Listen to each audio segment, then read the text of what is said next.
Okay, ready to make another YouTube video about diesels.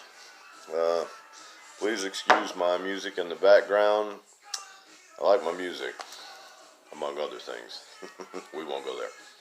Today what we're going to talk about is checking your camshaft, basically without taking it out of the motor as best as you can, injector travel and adjustment, oil pumps and turbos. So let's get started. Get myself in my zone here and everything.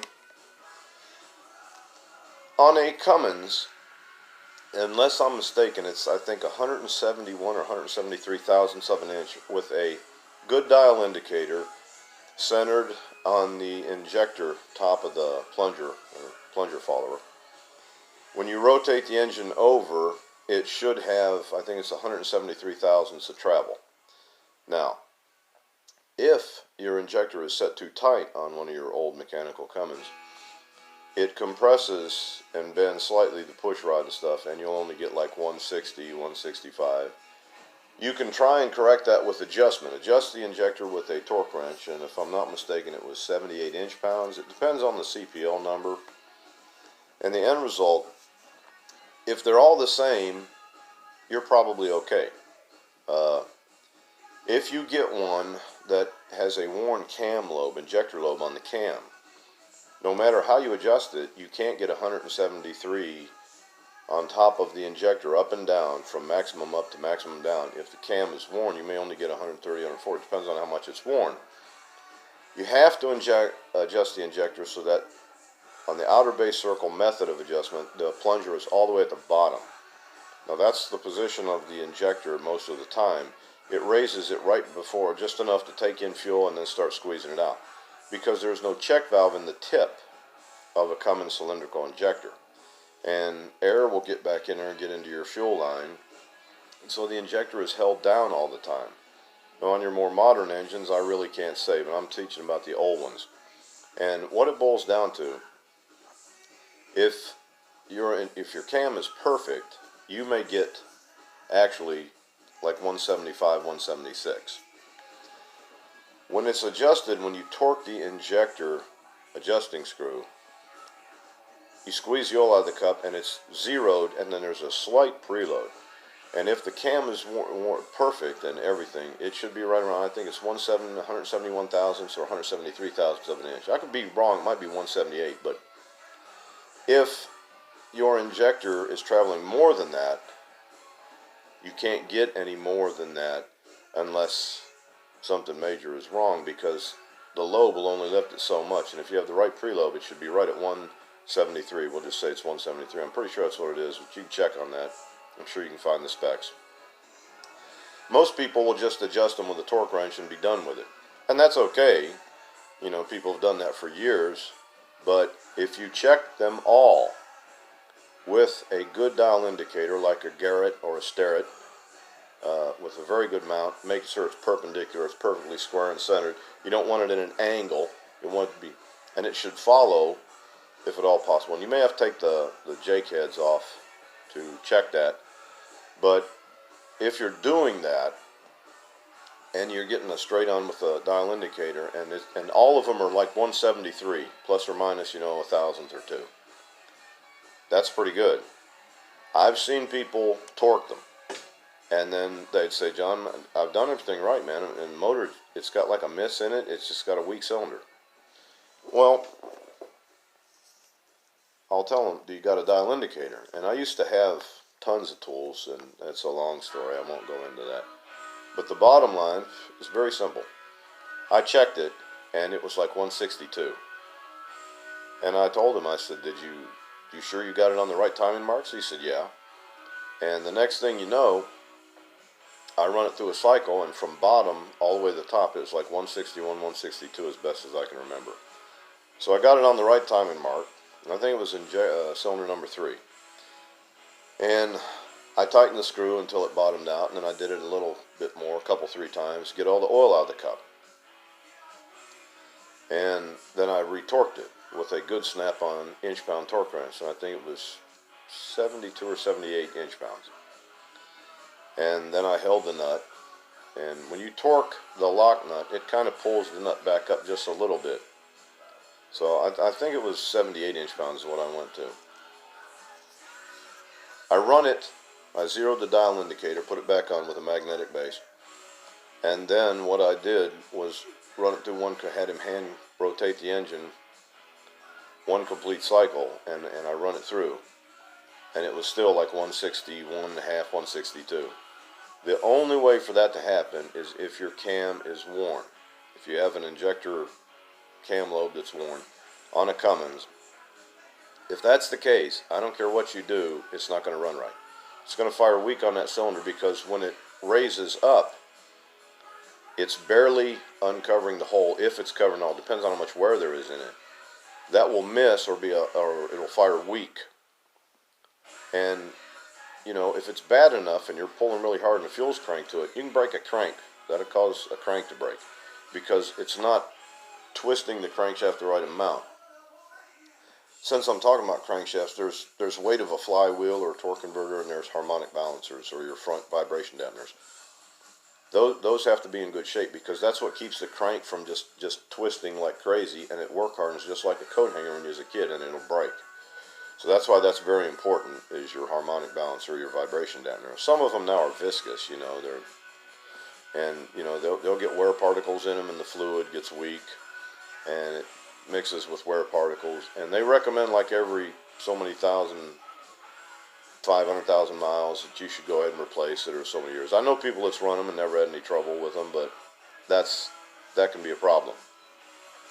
The same thing that I just explained to you with the dial indicator can be used on a Detroit 2-cycle or Jimmy diesel. That will tell you if your cam lobe is moving all the same, and they should be. And the height of that, and Snap-on used to make a gauge with a dial indicator, and it had a step tool. You pushed it down and you set it, and that would give you different injector heights that actually tell you the injector is timed properly. Now I want you to understand something. I don't remember having one of those tools. I had the little step ones that you twisted, and a lot of that is with feel, and there's nothing wrong with them because the height from the top of the injector boss or injector housing, that's the critical measurement. If the Snap-on tool, and I've seen them but I've never actually used one of those, if that mounts to your head or whatever, if the cup has been reamed a little bit too much, that injector may sit 5 or 6 thousandths of an inch lower in the head in relation compared to the other ones. And even though all the dial indicator readings are the same, because that one injector is sitting down more where the pocket's been cut with a reamer to clean it up, or in machining inaccuracies, that cylinder will be off time a few thousandths of an inch, which may be a degree or two. So I'd have to see one of those tools and check it to see whether it actually measures with a dial indicator the height of a Detroit unit injector in relation to the body, because that's what's important. If that tool mounts to the head, I've seen tubes, and a lot of them, you take them to a machine shop or back to Detroit and they'd have new tubes put in it. And if they reamed them all with a master tool to get them all the same depth, the taper cut where the injector sits down into the copper tube, that would be fine. But that's very seldom the case. They're usually off 3 or 4 thousandths of an inch. You don't just put them in there and crimp them and be done with it. You know, they have to put a tool in it, and they use a hand reamer and then check it to make sure they're all the depth. So if that dial indicator mounts to the head, you could still be getting an identical reading on all 6 or all 8 injectors, but they could be off. It has to be measured from the top of the injector housing, the body of the injector, the unit injector, to the top of the follower. And that's important because just a few degrees can make a difference of 3 or 4 horsepower. 2 horsepower on this cylinder, 5 on this one. You end up getting junk. Okay? Another power outage where I live, and my radio has kicked off. So hold on and I will be right back. Okay, we are back recording. There's a slight power outage. Seems to happen a lot anymore in this town I live in. Excuse me. Next thing. Okay, we talked about injector adjustment, checking your cam travel. Oil pumps. Every engine has an oil pump. There are many different types of oil pumps. There are gear pumps, which have a driven gear and a driven gear. And you have what they call vane pumps or rotor pumps. The old Chrysler gas engines used rotor pumps a lot. Cat uses them a lot. I know the 3208 had one in it. It functions almost like the front pump of an automatic transmission, which uses gear teeth, an inner and then the outer ring with gear teeth. But instead of gear teeth, it has rotor lobes. They do okay. You need to check, for wear, and you need to check for a sharp edge on the gear teeth in what they call the root and the flank, and your end play, end clearance, and body to outer rotor clearance. These things make a difference. An oil pump that is worn, that's had particles or anything run through it, can cause cuts, gouges, and score marks in it. And oil, when it's hot under 60, 70 pounds of pressure, you'd be amazed how much can leak out of that. You'll also have a pressure regulator valve, which is a spring and a piston. That piston needs to be smooth and polished, and the spring can't be weak. Springs get weak and they break. And Carter keys, some of them have a nut with a copper washer that seals them in. And there's usually a bleed hole so the plunger can actually work so it don't get hydraulic locked. On your gear or rotor pumps, and they make vane pumps too. Most power steering pumps use the vane pump. Your 700 R4 automatic transmissions use them. I've never known of any diesel or gas engines to use vane type pumps for the engine oil pump, but I'm sure maybe there may be one or two of them. But there are a lot of sharp edges. If you can take a die grinder with a very fine tool, or with like Kratex, which is a polishing tool, and knock those sharp edges off. Sharp edges are like a knife. They scrape oil off the body of the pump, and you want the gear teeth or the rotor lobes to jump up on the oil and hydroplane. This means they could have 2-3 million miles on them and hardly no measurable wear. When you have those sharp edges, it scrapes the oil off, and as it scrapes that oil off, there's very little oil to lubricate it, and they wear. So when you check oil pumps, and that's the lifeblood to an engine, if you lose oil pressure or volume, you'll spin a bearing, throw a rod, burn up a lot of stuff. Just wanted to touch on that oil pump thing because it might make a little difference to you. And now, what are we going to talk about is turbochargers. Turbochargers spin very fast and they run incredibly hot. They made the standard ones years ago, and then they come out with wastegated turbos. Wastegated turbos have a bypass passage with a little valve or a flapper valve in it, and a pressure diaphragm and a spring and a hose that goes to the compressor side. And at a certain RPM, it starts to bypass going through the turbine, which is on the exhaust side, and it kind of limits your boost. Now, there's no nut and bolt that I've ever seen to adjust them, but you can usually take the pin off and loosen the lock nut and move it out a few turns or one turn. Try it in one turn increments if you're going to mess with it. The more tension you put on it, the more pressure it will build. Now, the more pressure you have, the more air will flow in, the cooler the engine runs. A diesel will run incredibly cool when it's run lean. When a diesel runs rich, it gets very hot. A gas engine is just the opposite. When it runs a touch rich, it actually cools it down because it absorbs all the heat in the cylinder. A diesel is just the opposite. You need much more air. If your turbo gets weak or goes out, you can burn a hole in a piston very quickly. Now, bigger turbos don't have to spin as fast to do their job, and so the bearing wear is much less, and they wear really good. Cummins turbos traditionally last a very long time, so do the old Cat turbos. Smaller turbos are lighter, and what they do is they spool up faster, so they start making boost at a lower RPM. Now, Cummins kind of overcame this when they came out with the Pulse manifold. And the Pulse manifold doesn't have sharp bends. It has kind of flowing bends and curves, and it extracts most of the velocity of the exhaust gases to hit the turbine and get it spooled up. And you can hear, pretty much when a Cummins has a Pulse manifold, it has that chirping and sound at idle. Most engines have to get revved up a little bit more for you to get that turbo whine, that singing of the turbo. But the Cummins with a Pulse manifold, instead of the gas coming out here and making a turn, it's making like a flow. So it doesn't lose its energy. It's capturing that to kick in the turbo faster. So they can use a bigger turbo It still does the same job the same way, but it starts to spool up faster because of a much improved exhaust manifold design. So if you've got an old Cummins, putting a pulse manifold on it is definitely a thumbs up. You'll get an A-OK from me on that. That's a very wise investment.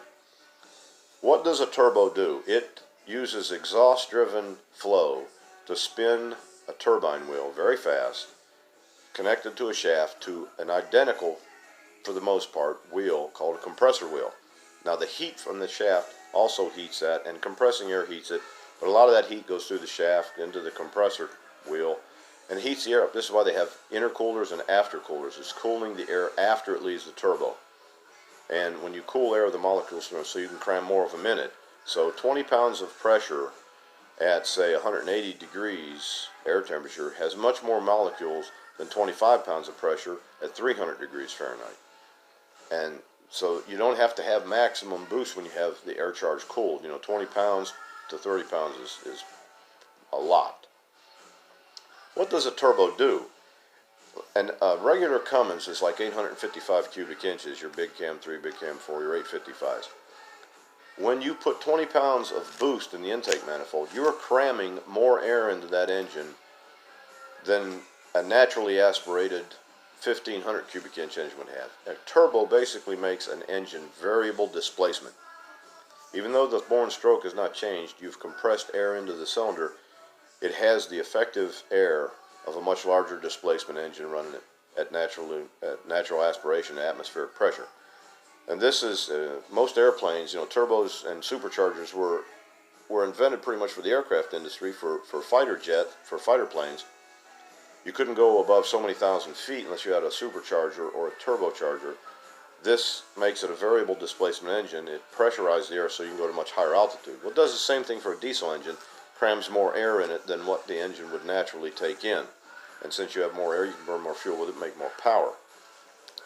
Now, when you're jaking, the turbo will also spool up. This increases the pressure inside the combustion chamber, consumes more energy, so it will make it jake better. Okay. Now, I've covered those three things. Let me see what else I can throw in here very quickly. On your Cummins, they got them up to about 300, 350 horsepower, and they started developing problems with the O-rings eating grooves into the block and cracking the counterbore in the top of the block really bad. Well, there's a reason for that. Later model Cumminses had what they call press fit liners in the lower LPF, lower press fit. That means that the lower part of the liner, in addition to the O-rings and the creep seal, or crevice seal, actually has to be driven in with pressure. And it's solid. And as it expands, it just gets tighter. And this transfers that movement of the bottom liner to the block, which stiffens it in rigidity so it doesn't wobble around. When they wobble around and the clamp and the flange on the liner is clamped between the surface of the block and the head, you have a gasket and you also have a fire ring. Well, as you move the bottom of the liner like this, you're taking that top flange and you're wiggling it. This works the block and develops cracks around the counterbore, and it also eats away at the fire ring seal. Now, fire ring has like a knife edge. It goes into a piece of metal and it makes a seal. It's called a fire ring seal. When the top of the liner moves around like this, and it will some, you'll notice on your fire rings that you have a sharp edge all the way around it, except on the major and minor thrust face, it'll be wider. That means that the liner has been moving around like this. So if you see that, you know that liner's been moving around. Some liners, later model Cumminses, they not only had lower press fit, but they had a larger diameter at the very top of the liner below the flange step. And this, you could measure it and use a no-go gauge, and that meant that it was actually a slight press fit at the top of the block and down in the counterbore.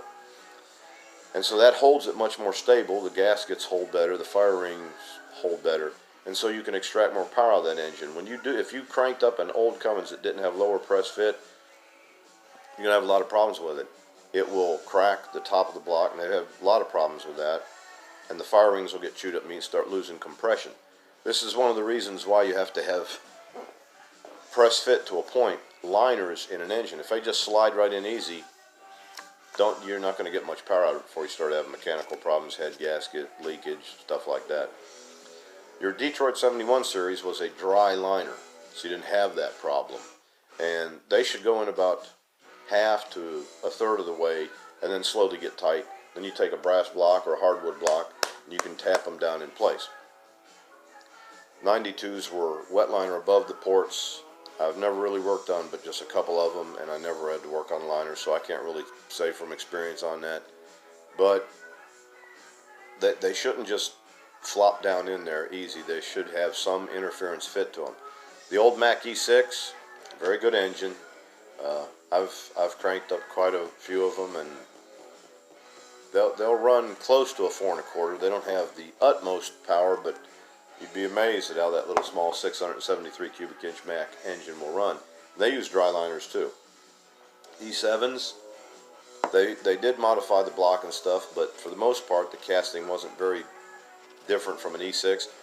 Bigger liner, and the head bolt holes were bigger, and they got so thin between outside and the inside counterbore, and the head bolt holes very thin, they crack, and they'd have to sleeve them. They basically should have totally redesigned the block, but they didn't. But E7s can be cranked up and will run damn good. Trust me, they run damn good. Later on, I'll tell you something about some of your PSJ and ASP pump, Bosch type pumps, and how you can turn them up. And they can be turned up. It's not hard. If you know what you're doing, you turn them up right. You can. And you got a good driver, you can tear it, fix it. It'll pull really good, and you won't tear the motor up. I used to drive. You know, I went to school 3 years to be a truck mechanic. Did it my whole life. Then I drove for 25 years, and I still do a lot of mechanic work because I lost my CDLs due to a technicality thing. It's a long story. A good driver, you can crank up an engine, he'll take care of it and get pretty good fuel mileage. A bad driver will tear the shit out of anything. You put a bad driver behind the wheel of a truck with a cranked up engine, he'll tear it up in a heartbeat. You'll be sorry that you did. So remember that. One of the biggest things I always said to drivers when I was a mechanic, and driving didn't care whether it made the drivers mad, the worst problem with the truck is that big nut that goes between the steering wheel and the seat. It comes loose and fucks up things all the time. And drivers will do like, I ain't no nut between the steering wheel and the seat. Yeah, there is. Look in the mirror. It's you. I'll talk more about other stuff. Detroit used to have what they call swirl port line. They come out with swirl port liners, which actually lets the air kind of swirl around and mix and flush out more of the exhaust gas when combined with a 4-valve head.